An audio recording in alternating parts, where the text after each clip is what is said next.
మన తండ్రి అయిన దేవుని నుండి ప్రభు అయిన యేసుక్రీస్తు నుండి కృపయు సమాధానములు మీకు కలుగునుగాక. ప్రార్థన చేసుకుందాం. సర్వోన్నతుడా పరలోకపు తండ్రి, నీకు స్తుతులు స్తోత్రాలు. ఎందరికో లేనిటువంటి భాగ్యాన్ని మాకు ఇస్తున్నావు. నీ మందిరంలో చేరి తోటి విశ్వాసులతో నేను ఆరాధించలాగా ఇస్తున్నటువంటి భాగ్యాన్ని బట్టి నీకు వందనాలు. నీ వాక్యమును వెదజల్లుతూ ఉన్నావు. వీటి వారినటువంటి మా హృదయాలను నీ వాక్యంతో తడపమని, దీవెనల వర్షము కురిపించమని,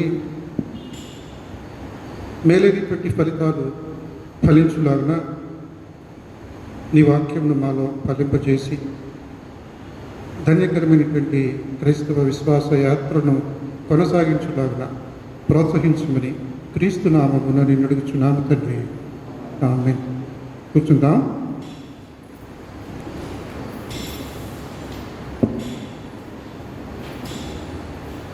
త్రియేక దేవుని ఘననామమున మీకందరికీ శుభాలు తెలియజేస్తున్నాం. గడిచిన వారమంతా దేవుడు మనకు ఇచ్చినటువంటి కాపుదలను బట్టి, ఆయన చేసిన ఉపకారములను బట్టి మనము మరి ఒకసారి ఆయనకు కృతదాసుకులు చెల్లించబద్ధులమై ఉన్నాం. ఎప్పటిలాగానే మన పితరులు ఏర్పాటు చేసినటువంటి పాఠ్యభాగాలను, ఈ పూట కొరకు ఏర్పాటు చేసినటువంటి భాగాలను మనం ధ్యానం చేయబోతున్నాం. 3 పాఠ్యభాగాలను సమన్వయం చేసి చక్కటి సందేశాన్ని మనము అందుకొనగలము.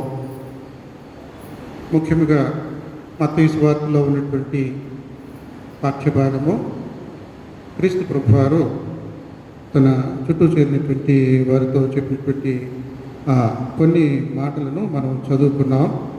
మత్తయి సువార్త 11వ అధ్యాయము 25 నుండి 30 వరకు ఉన్నటువంటి పాఠ్యభాగంలో ముఖ్యంగా మనము అందుకోవాల్సినటువంటి మాటలు ఏమిటంటే, నేను సాత్వికుడను దీన మనస్సు గలవాడను గనుక మీ మీద నా కాడి ఎత్తుకొని నా యొద్ద నేర్చుకొనుడి, అప్పుడు మీ ప్రాణములకు విశ్రాంతి దొరుకును.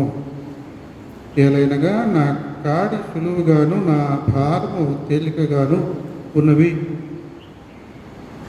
ఇది ముఖ్యమైనటువంటి మాటలుగా మనం తీసుకొని 3 పాఠ్యభాగాలను గ్రహించే ప్రయత్నం చేద్దాం. పాత నిబంధన రోజుల్లో హెబ్రీయుల సాహిత్యంలో కొన్ని పద్ధతులు ఉంటాయి. వ్యాకరణం, జనర్ అంటారు కదా, బాణి, పోకడ, అలాగా కొన్ని ఉంటాయి. అందులో ఒకటి ఏమిటంటే, 1కి 2 సార్లు చెప్పాను, 1కి 2 సార్లు చెప్తున్నానని మనం అంటాం. అది కీర్తన గ్రంథంలో ఎక్కువగా మనకు కనిపిస్తుంది. ఒకే మాటను, ఒకే సంగతిని 2 సార్లు చెప్పడం, మాటలు, పదాలు మార్చి చెప్పడం అనేటువంటిది ఆ 150 కీర్తనలో చాలా చోట్ల మనకు కనిపిస్తుంది. అది వాళ్ళకి అలవాటు, ఆ పద్ధతి. అదే రకంగా మరి నొక్కి వక్కాణించడం అన్నట్టుగా కొన్ని విషయాలను బలబుద్ధి చెప్పినట్టుగా చెప్పాలంటే ఇంకొక పద్ధతి వాడేవారు. ఉదాహరణకు ఆమోసు గ్రంథంలో మనం చూసినట్లయితే, ఆమోసు ప్రవక్త చాలా తీవ్రమైనటువంటి రీతిలో ఖండించేవాడు. ఆ రోజులో తన సమకాలికులను ఉద్దేశించి దేవుడు చెప్పినటువంటి వర్తమానాన్ని వాళ్లకు అందించేటప్పుడు నిర్మోహమాటంగా వాళ్ళను గద్దించేవాడు ఆమోసు ప్రవక్త. మొదటి అధ్యాయంలో, 2వ అధ్యాయంలో మనం చూస్తాం, 3 సార్లు 4 సార్లు చేసిన దోషము అనేటువంటి మాట మనం చూస్తాం. ఆమోసు గ్రంథంలో 1వ అధ్యాయంలో 3వ వచనం, 6వ వచనం, 9వ వచనం, 11వ వచనం, 13వ వచనం, అదేవిధంగా 2వ అధ్యాయంలో 1వ వచనం, 4వ వచనం, 6వ వచనం, ఇదే మాట రిపీట్ చేయబడుతుంది. 3 సార్లు 4 సార్లు చేసిన దోషము సరే, అటువంటి శైలిలోనే పద్ధతిలోనే ఇక్కడ మనం చదువుకున్నటువంటి యోగు గ్రంథంలో ఒక మాట చూస్తాం. చదువుకున్నటువంటి పాఠ్యభాగం 5వ అధ్యాయము 19వ వచనంలో చూసినట్లయితే 6 బాధలు 7 బాధలు అనేటువంటి మాట. డబ్బులు ఉన్నవాడైనా, డబ్బు లేనివాడైనా, పిల్లవాడైనా, వృద్ధుడైనా, ఎవరికైనా కూడా బాధలు ఉంటాయని మనం అందరం చెప్పుకుంటాం. బాధలు లేనటువంటి వారు ఎవరు ఉండరు. వీడు సుఖంగా ఉన్నాడు, అన్నీ సమకూడే, అన్నీ కాళ్ళ దగ్గరికి వచ్చేస్తే అనుకుంటాం. కానీ వాళ్ళకు తగ్గ బాధలు వాళ్ళకి ఉంటాయి.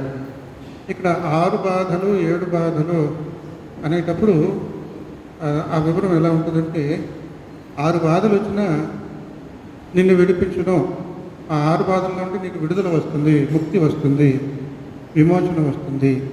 7 బాధలు కలిగిన నీకు కీడు తగలదు, నీకు అపాయం రాదు, నీకేం తొందర ఉండదు అన్నట్లుగా. ఈ రకంగా హెబ్రీ భాషలో వాళ్ళ యొక్క వ్యక్తీకరణ ఉంటూ ఉండేది. సరే, ఇక్కడ బాధలు నీకు వచ్చేసాయి యోబు అని 3 స్నేహితులు ఆదరించడానికి వచ్చి పుండులో పుల్లబెట్టి కెలుగుతున్నట్లుగా వాళ్ళ ఆదరణ మాటలు ఉంటాయి. పుండుతో బాధపడతా ఉంటే వీళ్ళ మాటలు ఇంకా బాధను ఎక్కువ చేసేలాగానే ఉన్నాయి. ఓదార్చేలా లేవు, ఓదార్పు మాటలు కాదు, ప్రోత్సహించే మాటలు కాదు అన్నట్లుగానే యోబుకి పాపం ఇబ్బందికి గురయ్యేవాడు. కానీ వాళ్ళకు చేతనైనట్టుగా వాళ్ళు చెప్పవలసిన తీరులో, వాళ్ళ శైలిలో, మానవ జ్ఞానంతో వాళ్ళు చెప్పారు, ఆదరించారు. స్నేహితుడు కాబట్టి, అబ్బాయి నువ్వు తప్పు చేసావు అన్నట్లుగా, నీ తప్పులు ఒప్పుకో, దేవుడు ఎప్పటికైనా క్షమించి నీకు మళ్ళీ పూర్వ వైభవాన్ని తీసుకొస్తాడు అన్నట్లుగా చెప్పే ఆ క్రమంలో ఎలీఫజు చాలా మాటలు చెప్తూ ఈ మాటలు చెప్తూ ఉన్నాడు. ఎలీఫజు చెప్పినటువంటి మాటలే మనం చదువుకున్నాం. యోబు గ్రంథంలో 5వ అధ్యాయంలో చదవబడి ఉన్నటువంటి పాఠ్యభాగంలో ఒకసారి చూద్దాం. చూడండి. దేవుడు గద్దించు మనుష్యుడు ధన్యుడు, కాబట్టి సర్వశక్తుడకు దేవుని శిక్షను తృణీకరింపకము. దేవుడు నిన్ను గద్దిస్తున్నాడు, నువ్వు ధన్యుడివి. దేవుడు నీకు జైలు శిక్ష విధిస్తున్నాడు, నువ్వు ధన్యుడివి. తప్పు చేసినోడికి మరి జైలు శిక్ష పడాలి కదా న్యాయ ప్రకారంగా. తప్పు చేసేసావు, తప్పించుకోవాలనుకుంటున్నావు అంటే కుదరదు, తప్పది. నువ్వు చేసిన తప్పుకి, నేరానికి శిక్ష అనుభవించాలి. నువ్వు తప్పు చేసావు, నువ్వు శిక్ష అనుభవిస్తున్నావు, కానీ దాన్ని పాజిటివ్గా తీసుకో, అనుకూలంగా తీసుకో, ప్రతికూలంగా తీసుకోవద్దు. దేవుడు గద్దించు మనుష్యుడు ధన్యుడు. దేవుడు నేను గద్దిస్తున్నాడు, నువ్వు ధన్యుడివి, ఏమి భయపడద్దు అన్నట్లుగా చక్కగా ప్రోత్సహిస్తున్నారు. కాబట్టి సర్వశక్తుడు దేవుని శిక్షను తృణీకరింపుము. ఇక్కడ మనకు ఒక చక్కటి అవగాహన ఉండాలి. చదువుకునే పిల్లలకి అస్తమానం కూర్చోబెట్టి చదివితే వాళ్ళకి అది ఒక శిక్షలాగా ఉంటుంది. ఆహ్లాదకరంగా, ఉత్సాహంగా ఆటలాడుకుంటున్నట్టుగా చదవలేరు. ఎంతసేపు చదివితే సరిపోద్ది అనుకుంటారు, కానీ మనం ఇంకా ఎక్కువసేపు బాగా దానిలో ప్రావీణ్యత వచ్చేదాకా వాళ్ళని హింసిస్తాం. ఇది ఏమిటి శిక్ష అన్నట్టుగా వాళ్ళు మనసులో అనుకుంటారు, పైకి చెప్పకపోయినా. అది శిక్ష కాదు, శిక్షణ. జైల్లో ఉన్న వాళ్లకు శిక్ష కాదు, శిక్షణ. తప్పు చేసేవాడు జైలు పాలయ్యాడు, ఇప్పుడు పశ్చాత్తాపంతో ఆ శిక్షను అనుభవించాలి అని అంటే అక్కడ మంచిని నేర్చుకొని బయటికి రావాలి. శిక్షణ ఇస్తారు పోలీసులు, అబ్బాయి నువ్వు ఇలా చేయి, ఇలా చేయి. ఒక వడ్రంగి వాడు తప్పు చేసాడు, నేరస్తుడయ్యాడు, అక్కడ జైల్లో ఉంటున్నాడంటే అక్కడ పనిపాటు లేకుండా ఉండనివ్వరు. అక్కడ ఆ వడ్రంగి పని అప్పచెప్తారు. ఆ వడ్రంగి పని వల్ల వచ్చేటువంటి ఆదాయం కూడా నువ్వు జమ చేసుకోవచ్చు. జైలు శిక్ష అయిపోయిన తర్వాత ఆ డబ్బులన్నీ నీకు ఇచ్చేస్తారు, అది కూడా ఉంటుంది. ఒకప్పుడు 40, 45, 50 సంవత్సరాల్లో కూడా ఏంటొచ్చాను, జైలు వంకాయలని ఉండేవి, ఇంత పెద్ద వంకాయలు. ఆ రోజుల్లో రష్యా వాళ్ళు ప్రపంచాన్ని ఏలేవాళ్ళు. వాళ్ళు చేసిందే అదే పని, చెప్పిందే వేదం అన్నట్టుగా ఉండేది. వాళ్ళకి తెలివితేటలు ఎక్కువైపోయి హైబ్రిడ్ ఇంతలాగు పండేటువంటి అప్పట్లో మొదలైనవి అనమాట. క్రొత్తగా ఆ రోజుల్లో ఆ జైలు బయట ఉన్నటువంటి ఎకరాలలో ఈ జైలు మన రాజమండ్రిలో సెంట్రల్ జైల్లో ఉన్నటువంటి ఈ ఖైదీలు చేత పంట పండించేవారు. వచ్చినటువంటి పంట వాళ్ళు తినడం మట్టుకే కాకుండా బయటకు అమ్ముకోవడానికి కూడా విస్తారంగా పండించేవాళ్ళేమో. ఆ మార్కెట్కు కూడా వచ్చేవి. ఆ వంకాయల పేర్లు ఏంటంటే జైలు వంకాయలు. కాబట్టి శిక్షణలో ఉన్నాము. కేవలము శిక్ష హింసించడానికి, మరి కష్టపెట్టడానికి, నిరుత్సాహపరచడానికి కాదు. శిక్షణ ప్రోత్సహించడానికే, మంచిగా ఉండడానికి, ప్రోత్సహించడానికి.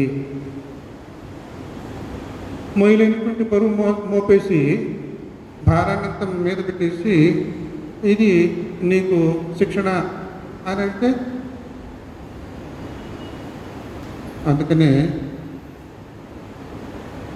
జోడెడ్ల బండి వర్సెస్ ఒంటెద్దు బండి. మనకు ఈ రోజుల్లో ఉన్న మాయ, డిల్యూషన్, ప్రమాదం ఏంటంటే సెల్ఫీ కెరిస్మా. చాలామంది చెరిస్మా అంటారు. సెల్ఫీ కెరిస్మా. కెరిస్మా అంటే తెలుసు కదా, ఒక వ్యాపకానికి ఆకర్షితులైపోవడం. ఈ రోజుల్లో అందరూ సెల్ఫీలతో సంబరపడిపోతూ ఉంటారు. ఒంటెద్దు బండిలాగా కూడా సంబరపడిపోతారు అన్నమాట. ఒంటెద్దు బండిగా మనం సాధించలేమో. క్రీస్తు ప్రభుతో జోడీ కట్టాలి. నువ్వు ఒంటెద్దు కాడిలాగా నీ కాడిని మోసుకుంటూ వెళ్ళిపోతున్నావు. అలా కాదు. నా కాడి, నువ్వు నా దగ్గరికి వచ్చాయి, నాతో పాటు నా కాడి బయట నా దగ్గర నేర్చుకో.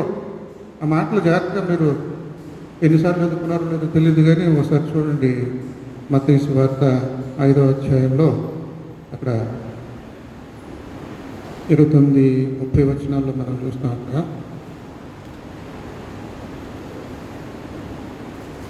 నేను సాత్వికుడును దీన మనస్సు గలవాడును కనుక మీ మీద నా కాడి ఎత్తుకొని నా యొద్ద నేర్చుకొనుడి. మీరు నేర్చుకోవాలి. ఏంటి? నాతో కాడి మోయటం.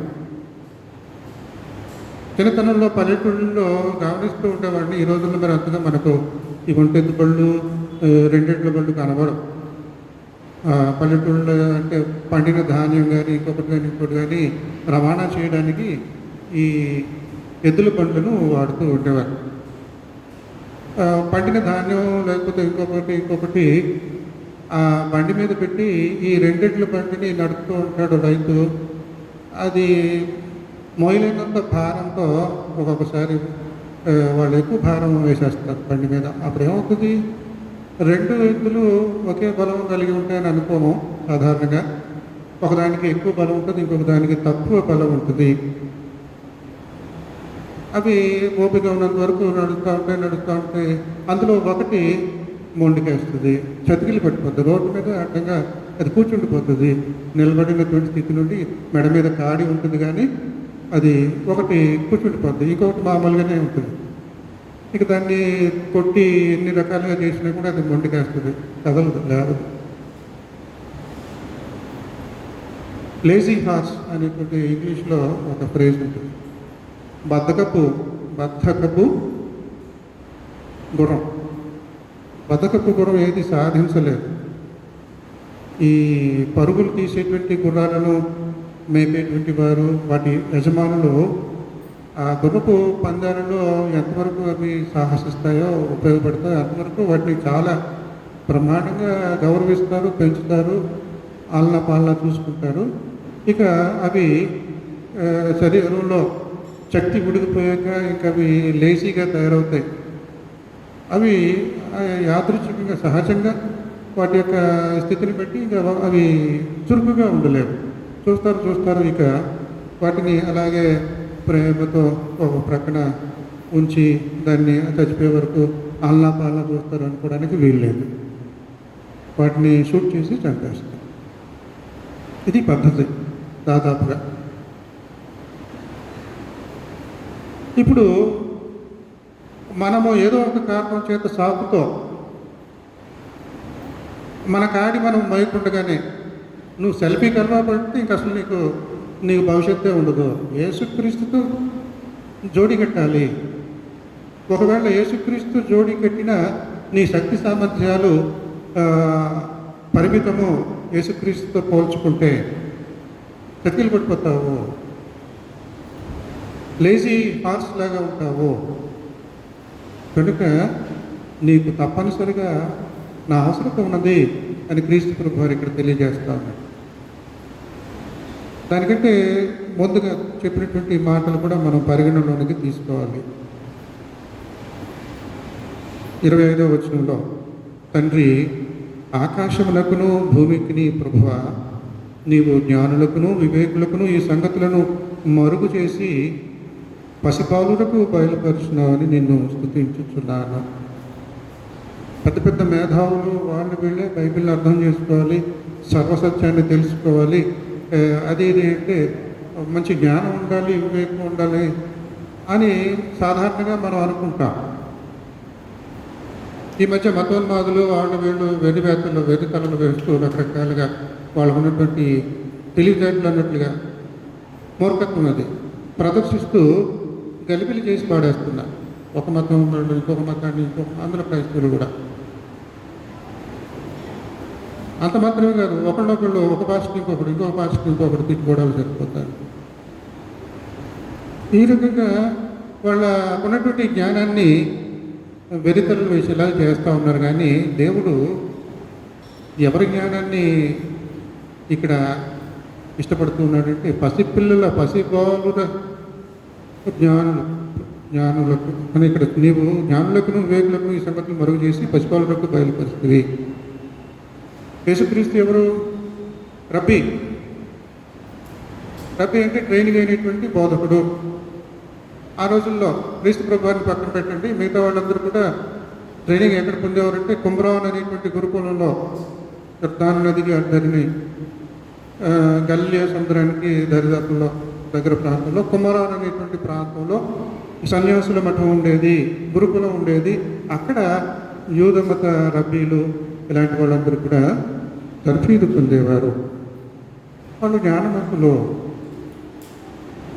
వేదాంతం తెలిసినటువంటి వారు, దేవుని సత్యాన్ని వివరించగలిగినటువంటి వారు. వీళ్ళందరూ లాగా ఇక్కడ ఈ గురుకులం, యేసుక్రీస్తు గురుకులంలో ఉన్నటువంటి శిష్యులు ఎవరు చదువుకున్న వాళ్ళు కాదు. వాళ్ళ క్లాసులు తీసుకొని ఏం చేయట్లే. మీరు చేపలు పట్టడం ఆపేయండి, నా దగ్గరికి వచ్చేయండి, మిమ్మల్ని మనుషుల్ని పట్టడం ఎలాగో నేర్పిస్తాను.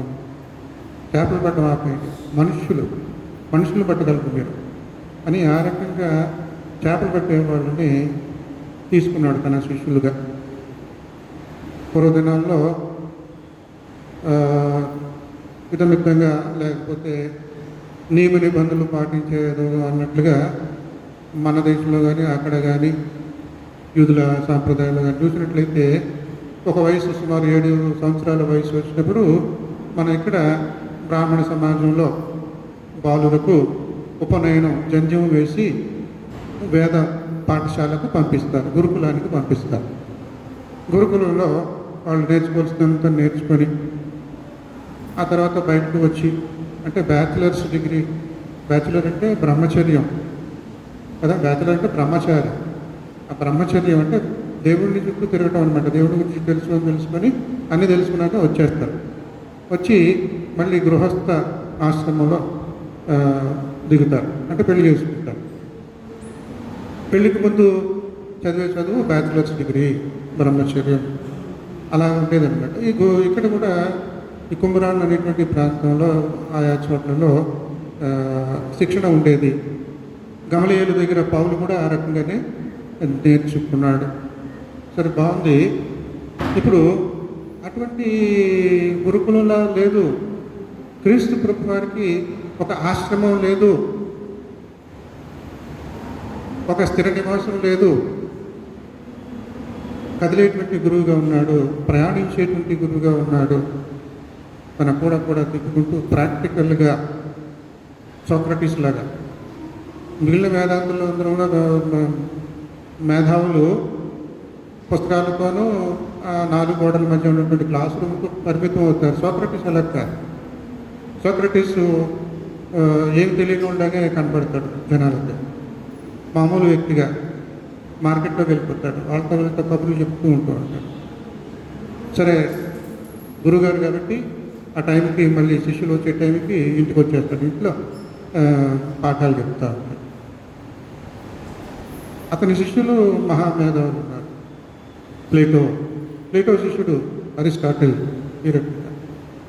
సరే, ఇక్కడ ఇటువంటి జ్ఞాన సంపన్నులు క్రీస్తు తర్వాత ఇంత మహామేధావులుగా క్రీస్తు శిక్షణ పొంది క్రీస్తు శిష్యుడిగో ఈ మహామేధావి, ఇదే మహామేధ అన్నట్టుగా ఆ పరంపరలాగా లేదు. ఇది మనుషులను పట్టు జాగరులను చేసేటువంటి శిక్షణ. దీని మీద చక్కటి పాట రాసేసాడు. మరి దేవుడు ఎప్పుడు ఇలాంటివి అన్నీ బయటకు తీసుకొస్తాడో తెలియదు, కానీ అది దాన్ని వివరించడానికి ఇది సమయం కాదు. జాలర్లు అనే మాట ఉన్నటువంటి అంతరార్థం, గంభీరమైనటువంటి సత్యం ఏమిటి, మనుషులు పట్టేసుకునేటువంటి జాలర్లు అని సాధారణంగా అనుకుంటాం. కాదు, దాని వెనుక చాలా చక్కటి భావంతో కూడినటువంటి వివరణ నేను రాసిన పాటలో ఉంటుంది. సరే, ఇక్కడ ఈ రకంగా తెలుగు తక్కువ వాళ్ళని, సామాన్యమైనటువంటి వాళ్ళని తన శిష్యులుగా స్వీకరించాడు. శిక్షణ ఇస్తూ ఉన్నాడు. శిక్షణ ఇచ్చేటప్పుడు మనకు అనిపిస్తుంది భారంగా ఉంది అది అని. అది మీ సెల్ఫీ. ప్రయాసపడి భారం మోసుకుంటున్న సమస్తమైన వాళ్ళలారా నా దగ్గరకు రండి. మీరు సెల్ఫీతో ఉంటున్నారు, ఆ మాయలో ఉన్నారు, ఆ డెల్యూషన్లో ఉన్నారు. తనని బయటకు రాలి, నాతో జోడీ కట్టండి. ఒంటెద్దులలో ఏదో సాధించేద్దాం అనుకోకండి, ఏం సాధించలేరు. మీరు లేజీ హార్స్ లాగానే నిరూపించుకుంటారు మిమ్మల్ని మీరు at the end of the day. కాబట్టి ఆ రకంగా ఉండకూడదు. నువ్వు అలసిపోయి భారం మోయలేక చతికిలు పడుతున్నావు రోడ్డు మీదే, రైతు నిన్ను దబా వాయించేస్తున్నాడు, నా దగ్గరికి వస్తే అదేముంటుందో. నాకింత ప్రోత్సాహనము కల్గుట ఏకర్త ఘనమైన హేతువైండు. పాత రోజుల్లో వేరే వర్షన్స్ ఉండేవి, ఆది వర్షన్స్. అంటే యేసుక్రీస్తు ప్రభువారు మాట్లాడేటువంటి అరమేక భాషలో ఉండేది బైబిల్. ఆ గ్రంథాలు ఆ రోజుల్లో ప్రతులు ఉండేవి. అందులో ఒకనొక ప్రతిని చూసినట్లయితే ఇక్కడ refreshing, you come on to me, I will refresh you అనే విధంగా ఉంటుంది. అంటే మీరు నా దగ్గరికి రండి, మీరు సేద తీరుతారు. నా దగ్గరికి రండి, మీ కొరత భర్తీ అవుతుంది. మీరు ఒక్కరుగా దీన్ని సాధించలేకపోతున్నారు, జోడు కట్టినా కూడా మీరు చతికిలు పెట్టుతూ ఉన్నారు. నేనున్నాను కదా పక్కన, మీ భారం నా మీద వేయండి, నా మెడ మీద వేయండి మీ భారం. మీరు పక్కన ఉన్నారు, నాకు జోడి కట్టారు, అది చాలు, నా దగ్గర నేర్చుకోండి. పశువులకైతే అది తెలియదు. 2 ఎడ్లు ఉంటాయి, ఒక పశువేమో అలా చతికిలు పడిపోతుంది. పోన్లే, దీనికి బదులుగా నేను ఈడ్చుకెళ్ళగలను అన్నట్లుగా తెలివితేటలు కానీ వివేకం కానీ ఆ రకంగా అవి ఉండలేదు. అవన్నీ పశువులను గురించినట్టు కేవలం ఉదాహరణగా చెప్పుకుంటున్నాం. మన మానవ జీవితంలో మరి ఈ రకంగానే ఇటువంటి స్థితి ఉంటుంది. ఒంటరిగా మనము సాధించలేనటువంటిది, జయించలేనటువంటిది ఉంటుంది. క్రీస్తుకు జోడి కడితే ఆ లోటును భర్తీ చేస్తాడు, ప్రోత్సహిస్తాడు, సేద తీరుస్తాడు, ఊరటనిస్తాడు, ఉపశమనాన్ని ఇస్తాడు, ఉపశాంతిని ఇస్తాడు.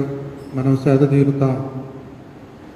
ఎందుకంటే నా కాడి సులువుగాను, నా భారము తేలికగాను ఉన్నవి అది నేర్చుకోండి. అది నేర్చుకోవాలంటే నా కాడే మీ మేడ మీద పెట్టుకోండి.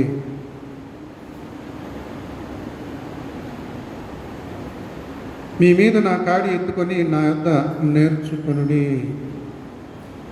అది ఈరోజు మనకు దేవుడు అందిస్తున్నటువంటి సందేశం. మరి ఇలా చేస్తున్నప్పుడు కాడి మోయటం అంటే, బండి ఈడ్చడం అంటే శ్రమ కదా, బాధ కదా. నీకు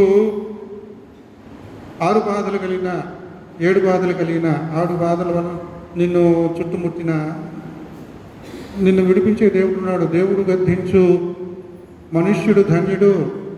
నీకు అది శిక్షలాగా ఉంటుంది. ఏదైనా శ్రమ వచ్చేస్తే ఉన్న డబ్బులు పోయినాయి, లేకపోతే ఉన్నవాళ్ళు ప్రేమించిన వాళ్ళు దూరం అయిపోయారు, చచ్చిపోయారు, లేకపోతే లేకుండా పోయారు, గొడవ పెట్టుకుని వెళ్ళిపోయారు, అది ఇది. నీకు 6 బాధలు కలిగిన నిన్ను విడిపించే దేవుడు ఉన్నాడు. నీవు ధన్యుడివి. అక్కడ ధన్యత వాక్యాల్లో కూడా అదే ఉంటుంది. ఆత్మ విషయమే దీనులైన దేనంగా తొక్కపడి వాళ్ళు ఏడుస్తూ ఉండండి, ధన్యులు. ప్రోత్సహిస్తున్నాడు. ఏడుస్తున్నారా? ఏడవండి అంటే ఏడుతా కూర్చుంటాను కాదు. ఇక్కడ తప్పించి లేజీ హార్స్ లాగా మారిపోకండి. మీరు పాజిటివ్గా తీసుకోవాలి, ప్రతికూలంగా తీసుకోకూడదు, అనుకూలంగా తీసుకోవాలి. అనుకూలింపజేసేవాడిని నేను. కాబట్టి 7 బాధలు కలిగిన మీకు కీడు తగలదు. ఈ రకంగా చెప్తున్నప్పుడు బాధలో మరి వీటిని శ్రమలతో మనం పోల్చుకోవచ్చును. హెబ్రీ పత్రికకారుడు రాసినటువంటి ఆ మాటలను కూడా మనం చదువుకున్నాం. 12వ అధ్యాయంలో ఒకసారి చూడండి. 12వ అధ్యాయము 18 నుండి 24 వరకు మన పూర్వీకులు ఇచ్చారు కదా.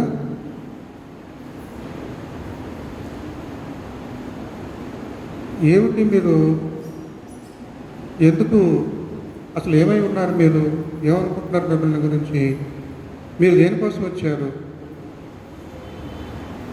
చూడండి ఒకసారి 18, 19, 20 వచనాల్లో, సృష్టించి తెలుసుకున్నట్టు మండుచున్నట్టు కొండకును అగ్నికి నీ కారు మేఘమునకును ఆనందకరమునకును తుఫానుకును ఘోరధ్వనికిని మాటల ధ్వనికి మీరు వచ్చి ఉండలేదు. దీనికోసం కాదు, అది మాటలు వినడానికి, అవి చూడటానికి, ఏదో ఆశ్చర్యపడిపోవడానికి, దానికోసం మీరు రాలే.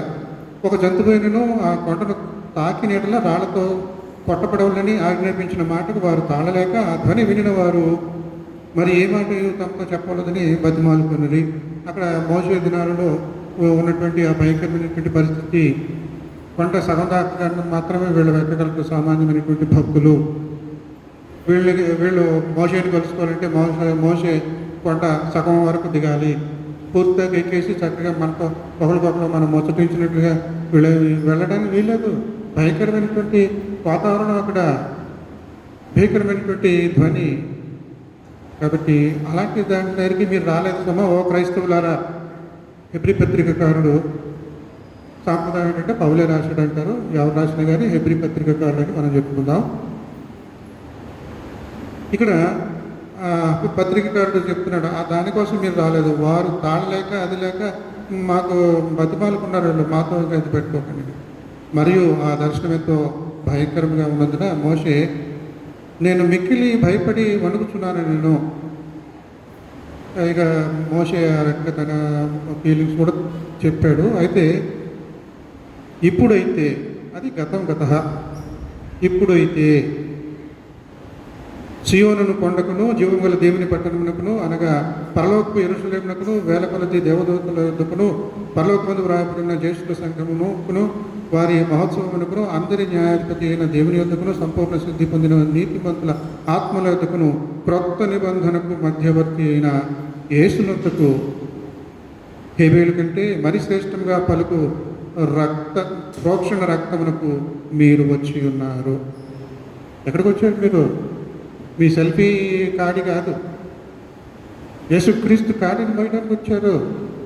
మీ సెల్ఫీ కాడి అంతా ఇగో పాత నిబంధనలో మోసేతో సహా భయకంపితులైనటువంటి వాతావరణము, భీకరుండవు మా యొక్క పీఠం ఎదుటని కూడలే, భయతో పడుకునేటువంటి పాట, గౌరవించేటువంటి పాట. ఇప్పుడు అది కాదు. ఎంత ప్రేమ ఎంత ప్రేమ ఎంత ప్రేమయ్యా అని పాడుకుంటారు చక్కగా.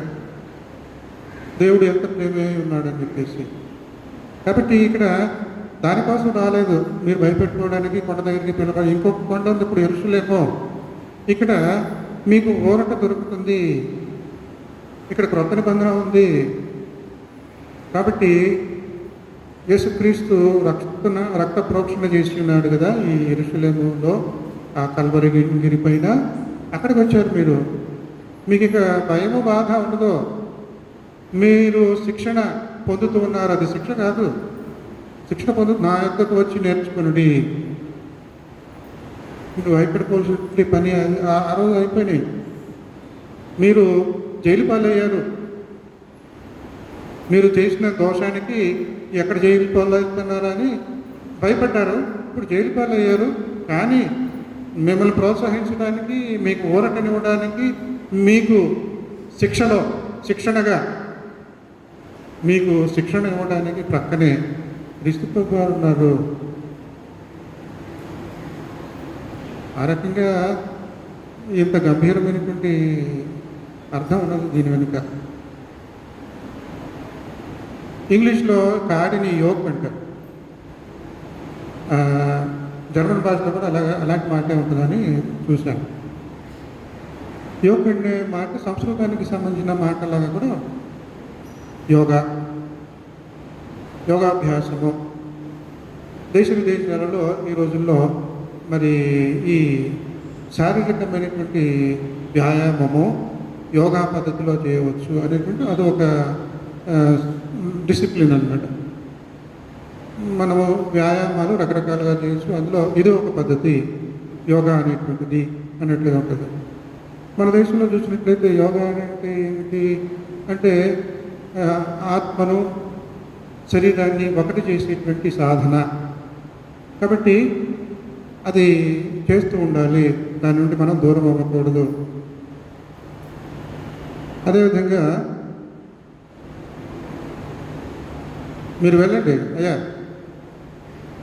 వస్తారు, వెళ్ళండి. ఇక్కడ మనం గమనించినట్లయితే శరీరాన్ని మనస్సును ఒక చోట కేంద్రీకరింపజేసేటువంటి ధ్యానము, అది ధ్యానం కూడాను కేవలం శారీరకమైనటువంటి వ్యాయామం మాత్రమే కాదు, ధ్యానము. రెండింటిని ఒక చోట చేర్చేటువంటిది యుగళ గీతం అంటారు, ఇద్దరు పాడేటువంటి ఆ యోగా అనేటువంటిది అదే, రెండింటిని ఒక చోట చేర్చేది. యోగ్ అనేటువంటిది కూడా అంతే. ఏమిటి? రెండిట్ల బండి, కాడిని ఇంగ్లీష్లో యోగ్ అంటారు. Pair together, we have to pair with Jesus. ఆయనతో జోడీ కట్టాలి. అప్పుడు మనకి ఇక భారం అనేటువంటి ఆ ఫీలింగ్ ఉండదు, బరువు భారం ఇటువంటిది ఉండదు. ఎందుకంటే క్రీస్తు కాడి మన మెడ మీద ఎప్పుడైతే వేసుకుంటున్నామో మరి దాని యొక్క విశేషాన్ని వెంటనే తెలుసుకోగలం. ఏంటిది? నా కాడి సులువుగాను నా భారము తేలికగాను ఉంటుంది. ఇప్పుడు చెప్పండి, మనం ఏం చేద్దాం? సెల్ఫీ మాయతోనే మనము ఆ డెల్యూషన్లో సెల్ఫీ కరిష్మా లాగా ఉండిపోదామా, మిగిలిపోదామా? లేదు, యేసుతో జోడీ కట్టి జతగట్టి ఆ పరమ యెరూషలేమునకు వెళ్దామా? ఒక్కళ్ళంగా వెళ్ళలేము, ఒంటెత్తుగా వెళ్ళలేము, జతగట్టాలి. యేసుక్రీస్తు యొక్క మరి కాడిని మనం మోసుకోవాలి. యేసుక్రీస్తు నేర్పిస్తాడు. నా దగ్గర నేర్చుకోండి, నేను నేర్పించేవాడిని నేనున్నాను. నేను యోగా గురువుని, యోగాభ్యాసం నా దగ్గర నేర్చుకోండి, జతగట్టడం నా దగ్గర నేర్చుకోండి. రెండింటిని ఒకటి చేయగలిగినటువంటి సమర్థుడను నేను. దేవుణ్ణి మానవుణ్ణి ఒకటి చేయగలిగినటువంటి మధ్యవర్తిని నేను. కాబట్టి క్రీస్తు ప్రభువారు మనకు ఎంతైనా అవసరము. మంగమూరి దేవదాస్ గారు రాసినటువంటి పాట విశేషమైనది. దీన్ని ఉద్దేశించి రాయలేదు కానీ ఆయన రకరకాల ఆలోచనతో చక్కటి పాట రాశారు. దీని వివరం తెలుసుకొని మనం ముగించుకుందాం. నేను నా విధులెల్ల నిశ్చయముగా నెరుగా జ్ఞానమిచ్చుచునుడు జ్ఞానీయవారు. మహామహామేధావులు, బోధకులు, రబ్బీలు, థియాలజియన్స్, తత్వవేత్తలు ఇలా పిలువబడేటువంటి వాళ్ళందరూ పలానా స్కూల్స్లో, స్కూల్ అంటే మా పిల్లల స్కూల్ కాదు, స్కూల్ ఆఫ్ థాట్, గురుకులాలలో నేర్చుకున్నటువంటి ఆ మహాజ్ఞానులు కంటే మనకు జ్ఞానాన్ని నేర్పించేటువంటి ఇంకొక జ్ఞానం ఉన్నాడు. ఎవరు ఈ జ్ఞాని? సిలువ వేయబడేటువంటి యేసుక్రీస్తు. హేబేలు రక్తం కంటే శ్రేష్టమైనటువంటి రక్తాన్ని ఒలికించినటువంటి యేసుక్రీస్తు. వాని ఎడల నన్ను యథార్థ పరునిగా గావించి అవిన చేనగా వేర్పిల్చునెవరు సిల్వబడ్డ యేసుక్రీస్తే అనే మాట 3వ వచనం కూడా మనకు ఇక్కడ మనం చర్చించుకోవచ్చు. ఏమన్నాను ఇందాక? లేజీ హార్స్, చతికిలు పడేటువంటి ఎద్దు. జోడెద్దు బండిలో ఒకటి బలహీనమైపోయి చతికిలు పడుతుంది. అది పశువులకు సంబంధించింది. ఇంకొక ఎద్దు దానికి సహాయపడేలాగా ఏం చేయలేదు. ఇంకా అది అలా నిలబడిపోయి ఉంటుంది. ఒకవేళ బలం ఉన్నా కానీ అది అలా నిలబడిపోయి ఉంటుంది. ఇక్కడ అది కాదు. ఇక్కడ అలాంటి అర్థాన్ని తీసుకోగలిగినటువంటి రీతిలో అమరి ఉంది ఈ 3వ చరణం. ఆయన అది ఉద్దేశించి రాసింది కాదు కానీ 3వ చరణం. ఎవరు నా శత్రువు నెదిరించి గెలిచిరి, ఎవరు నా శోకంబు నిగురగొట్టిరి, ఎవరు నా హృదయంపు మూర్ఛను తీర్చి సేదను చీర్చు మనసు చివుకుమను గాయంబు మాన్పిరి. మూర్ఛ వెళ్ళిపోతున్నాం. జోడెట్టు బండి మన మానవ బలహీనత, చతికిలు పడిపోతున్నాం, మొండికేస్తున్నాం. రైతు దబదబా వాయించేస్తున్నాడు, గాయాలు అవుతూ ఉన్నాయి. చివుకుమను మనస్సు, చివుకుమను గాయంబు మాన్పిరి సిల్వబడ్డ యేసుక్రీస్తే. కాబట్టి యేసుక్రీస్తు సిలువ త్యాగము వలన ఇన్ని లాభాలు ఉన్నాయి. సిలువకు అప్పగింపబడక ముందే చెప్పాడు, రండి నా దగ్గరికి, రండి నా దగ్గర వచ్చి కాడిని మోయండి, నేను నేర్పిస్తాను. ఈ విధంగా ప్రోత్సహిస్తూ ఉన్నాడు. నాకింత ప్రోత్సాహనందము కలుగుట ఏకత ఘనమైన హేతువయుడు. సమస్త జ్ఞానములకు దేవుని సమాధానం యేసుక్రీస్తు వలన మీ హృదయములకు మీ తలపులకు కావలేదును గాక.